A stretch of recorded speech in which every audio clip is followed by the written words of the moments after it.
In Chapter 5, Jane Austen shifts the focus from the excitement of the ball to the sharp, witty commentary of the neighborhood. This chapter introduces the Lucas family and highlights the science of social gossip and the early pride of Mr. Darcy.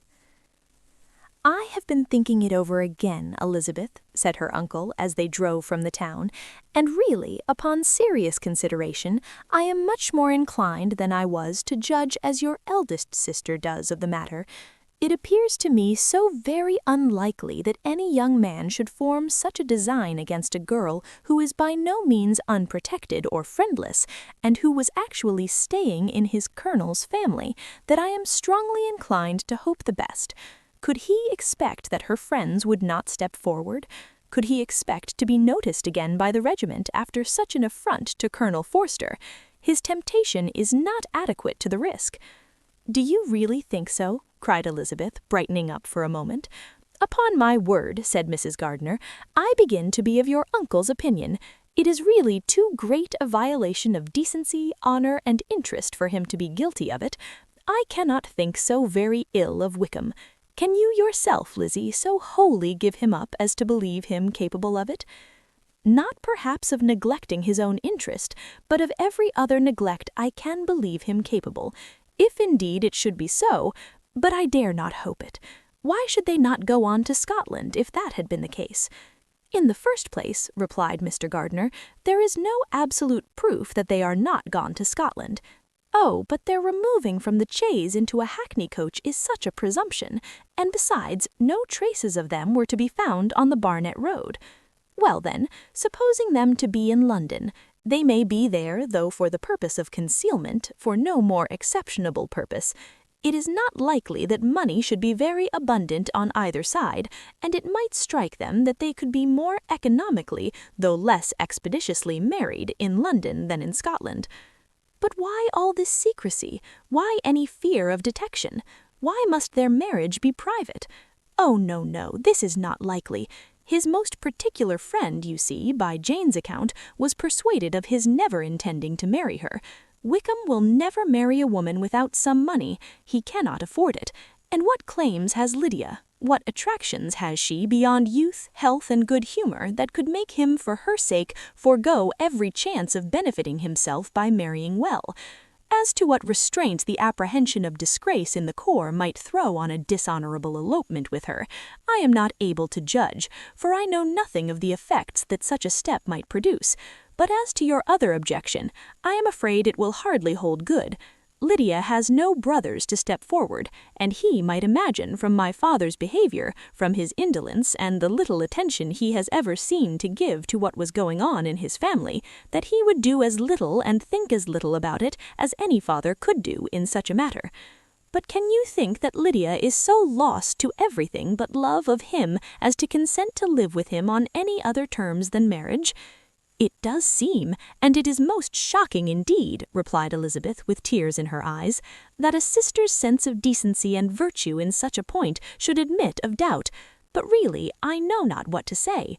Perhaps I am not doing her justice, but she is very young. She has never been taught to think on serious subjects.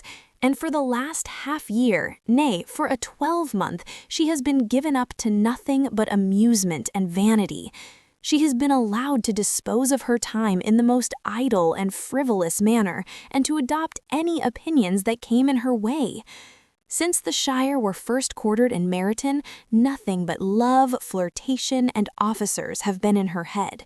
She has been doing everything in her power by thinking and talking on the subject to give greater, what shall I call it, susceptibility to her feelings, which are naturally lively enough.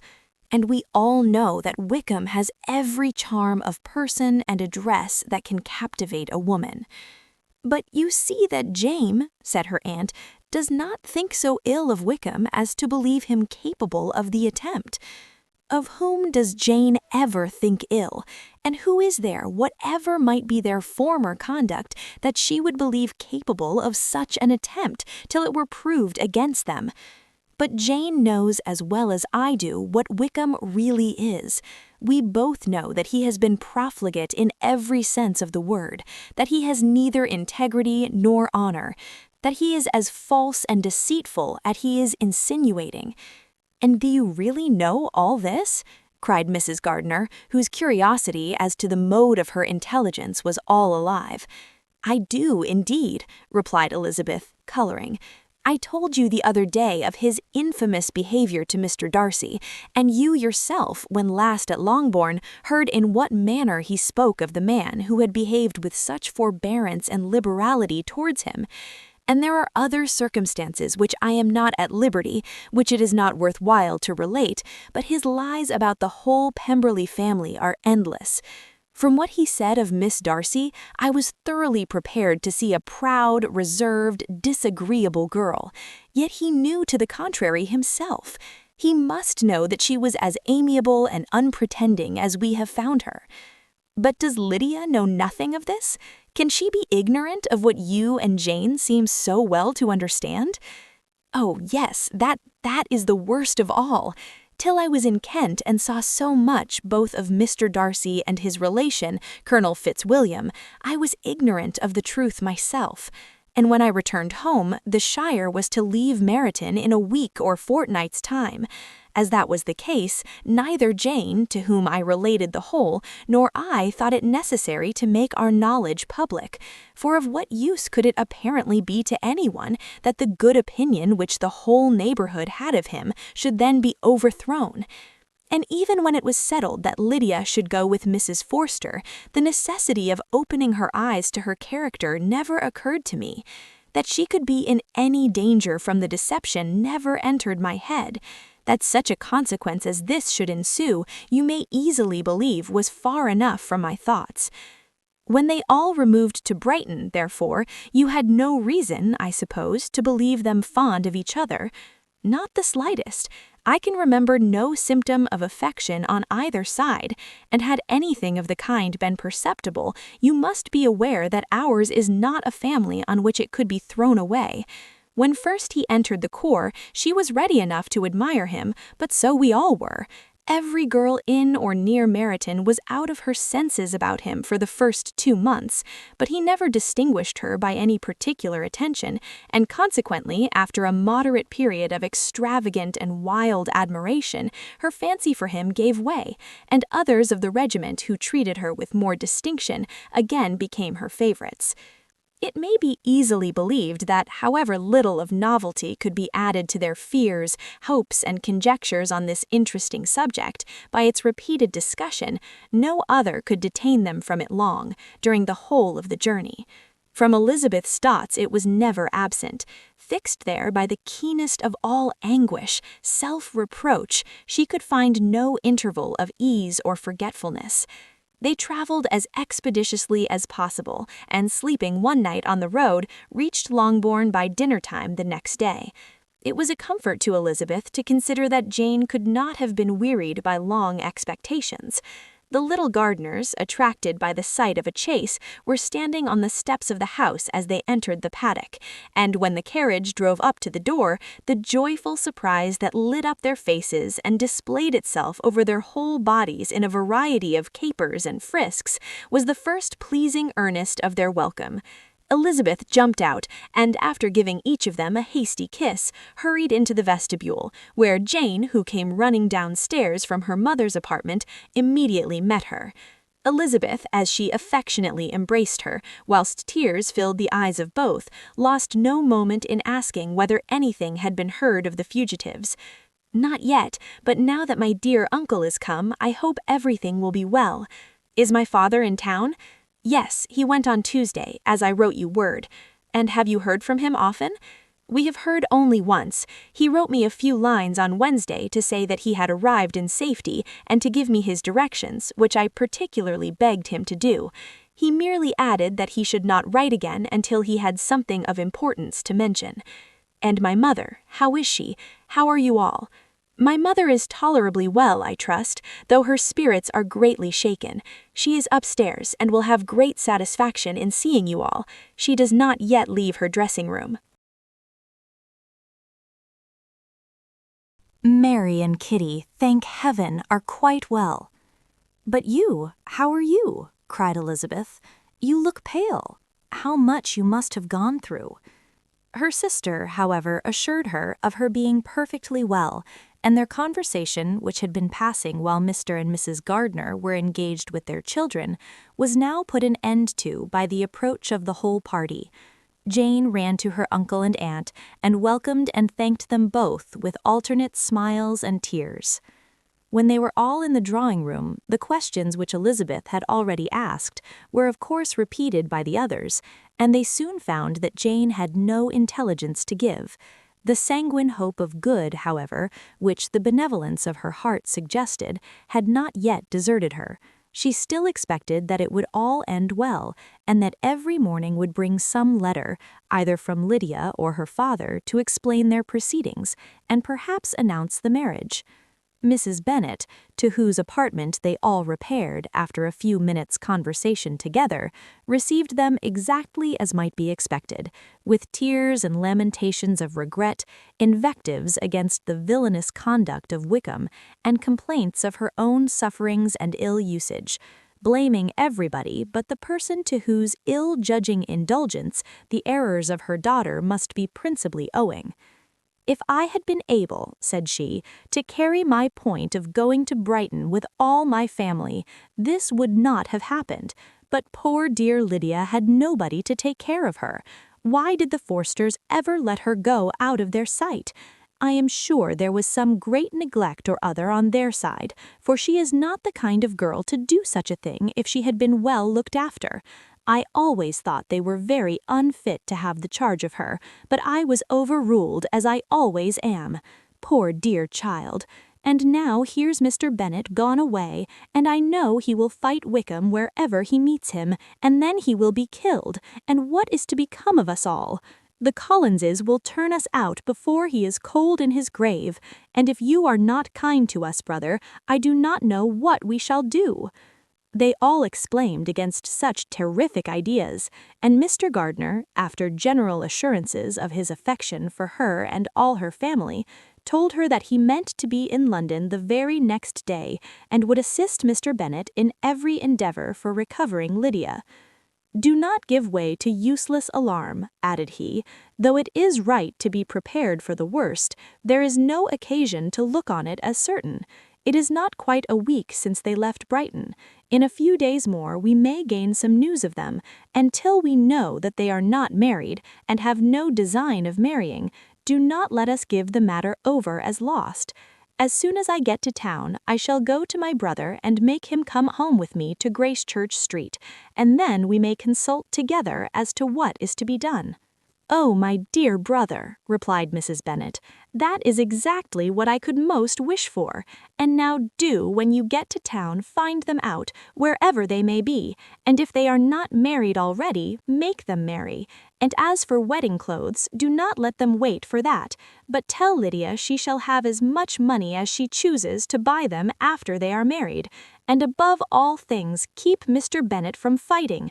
Tell him what a dreadful state I am in, that I am frightened out of my wits, and have such tremblings, such flutterings all over me, such spasms in my side and pains in my head, and such beatings at heart that I can get no rest by night nor by day. And tell my dear Lydia not to give any directions about her clothes until she has seen me, for she does not know which are the best warehouses. Oh, brother, how kind you are! I know you will contrive it all." But Mr. Gardiner, though he assured her again of his earnest endeavours in the cause, could not avoid recommending moderation to her as well in her hopes as her fears, and after talking with her in this manner till dinner was on table, they left her to vent all her feelings on the housekeeper, who attended in the absence of her daughters. Though her brother and sister were persuaded that there was no real occasion for such a seclusion from the family, they did not attempt to oppose it, for they knew that she had not prudence enough to hold her tongue before the servants while they waited at table, and judged it better that only one of the household, and the one they could most trust, should comprehend all her fears and solicitude on the subject. In the dining-room they were soon joined by Mary and Kitty, who had been too busily engaged in their separate apartments to make their appearance before. One came from her books, and the other from her toilette. The faces of both, however, were tolerably calm, and no change was visible in either, except that the loss of her favorite sister, or the anger which she had herself incurred in the business, had given something more of fretfulness than usual to the accents of Kitty. As for Mary, she was master of herself to whisper to Elizabeth, with a countenance of grave reflection soon after they were seated at table, "This is a most unfortunate affair, and will probably be much talked about, but we must stem the tide of malice, and pour into the wounded bosoms of each other the balm of sisterly consolation." Then, perceiving in Elizabeth no inclination of replying, she added, "Unhappy as the event must be for Lydia, we may draw from it this useful lesson, that loss of virtue in a female is irretrievable, that one false step involves her in endless ruin, that her reputation is no less brittle than it is beautiful, and that she cannot be too much guarded in her behavior towards the undeserving of the other sex." Elizabeth lifted up her eyes in amazement, but was too much oppressed to make any reply. Mary, however, continued to console herself with such kind of moral extractions from the evil before them. In the afternoon, the two elder Miss Bennets were able to be for half an hour by themselves, and Elizabeth instantly availed herself of the opportunity of making many enquiries, which Jane was equally eager to satisfy. After joining in general lamentations over the dreadful sequel of this event, which Elizabeth considered as all but certain, and Miss Bennet could not assert to be wholly impossible, the former continued the subject by saying, "But tell me all and everything about it, which I have not already heard. Give me farther particulars. What did Colonel Forster say? Had they no apprehension of anything before the elopement took place? They must have seen them together forever." Colonel Forster did own that he had often suspected some partiality, especially on Lydia's side, but nothing to give him any alarm. "I am so grieved for him. His behavior was attentive and kind to the utmost. He was coming to us in order to assure us of his concern, before he had any idea of their not being gone to Scotland. When that apprehension first got abroad, it hastened his journey." And was Denny convinced that Wickham would not marry? Did he know of their intending to go off? Had Colonel Forster seen Denny himself? Yes, but when questioned by him, Denny denied knowing anything of their plan and would not give his real opinion about it. He did not repeat his persuasion of their not marrying, and from that I am inclined to hope he might have been misunderstood before. And till Colonel Forster came himself, not one of you entertained a doubt, I suppose, of their being really married. How was it possible that such an idea should enter our brains? I felt a little uneasy, a little fearful of my sister's happiness with him in marriage, because I knew that his conduct had not been always quite right. My father and mother knew nothing of that, they only felt how imprudent a match it must be. Kitty then owned with a very natural triumph on knowing more than the rest of us, that in Lydia's last letter she had prepared her for such a step. She had known, it seems, of their being in love with each other many weeks. But not before they went to Brighton? No, I believe not. And did Colonel Forster appear to think ill of Wickham himself? Does he know his real character? I must confess that he did not speak so well of Wickham as he formerly did. He believed him to be imprudent and extravagant, and since this sad affair has taken place, it is said that he left Meryton greatly in debt, but I hope this may be false. Oh, Jane, had we been less secret, had we told what we knew of him, this could not have happened. Perhaps it would have been, replied her sister, but to expose the former faults of any person without knowing what their present feelings were seemed unjustifiable. We acted with the best intentions. Could Colonel Forster repeat the particulars of Lydia's note to his wife? He brought it with him for us to see. Jane then took it from her pocketbook and gave it to Elizabeth. These were the contents.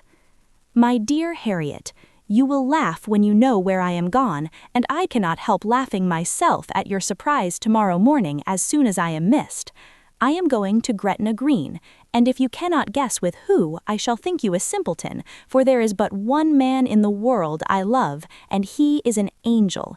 I should never be happy without him, so think it no harm to be off. You need not send them word at Longbourn of my going if you do not like it, for it will make the surprise the greater when I write to them and sign my name, Lydia Wickham. What a good joke it will be! I can hardly write for laughing. Pray make my excuses for Pratt for not keeping my engagement and dancing with him tonight. Tell him I hope he will excuse me when he knows all, and tell him I will dance with him at the next ball we meet with great pleasure. I shall send for my clothes when I get to Longbourn, but I wish you would tell Sally to mend a great slit in my worked muslin gown before they are packed up. Goodbye. Give my love to Colonel Forster. I hope you will drink to our good journey. Your affectionate friend, Lydia Bennet. "Oh, thoughtless, thoughtless Lydia!" cried Elizabeth when she had finished it. "What a letter is this to be written at such a moment! But at least it shows that she was serious in the object of her journey. Whatever he might afterwards persuade her to, it was on her side not a scheme of infamy. My poor father, how he must have felt it! I never saw anyone so shocked. He could not speak for full 10 minutes. My mother was taken ill immediately, and the whole house in such confusion. "Oh, Jane," cried Elizabeth, "was there a servant belonging to it who did not know the whole story before the end of the day?" "I do not know. I hope there was. But to be guarded at such a time is very difficult. My mother was in hysterics, and though I endeavored to give her every assistance in my power, I am afraid I did not do so much as I might have done, but the horror of what might possibly happen almost took from me my faculties. Your attendance upon her has been too much for you. You do not look well. Oh, that I had been with you! You have had every care and anxiety upon yourself alone. Mary and Kitty have been very kind, and would have shared in every fatigue, I am sure, but I did not think it right for either of them. Kitty is slight and delicate, and Mary studies so much that her hours of repose should not be broken in on. My Aunt Phillips came to Longbourn on Tuesday after my father went away, and was so good as to stay with me until Thursday. She was of great use and comfort to us all, and Lady Lucas has been very kind. She walked here on Wednesday morning to condole with us, and offered her services or any of her daughters if they could be of use to us." "She had better stayed at home," cried Elizabeth. "Perhaps she meant well, but under such a misfortune as this, one can see too little of one's neighbors. Assistance is impossible, condolence insufferable. Let them triumph over us at a distance and be satisfied." She then proceeded to inquire into the measures which her father had intended to pursue while in town for the recovery of his daughter. "He meant, I believe," replied Jane, "to go to Epsom, the place where they last changed horses, see the postilions, and try if anything could be made out from them. His principal object must be to discover the number of the hackney coach which took them from Clapham. It had come with a fare from London, and as he thought the circumstance of a gentleman and ladies removing from one carriage into another might be remarked, he meant to make enquiries at Clapham. If he could anyhow discover at what house the coachman had before set down his fare, he determined to make enquiries there, and hoped it might not be impossible to find out the stand and number of the coach. I do not know of any other designs that he had formed, but he was in such a hurry to be gone, and his spirits so greatly discomposed, that I had difficulty in finding out even so much as this.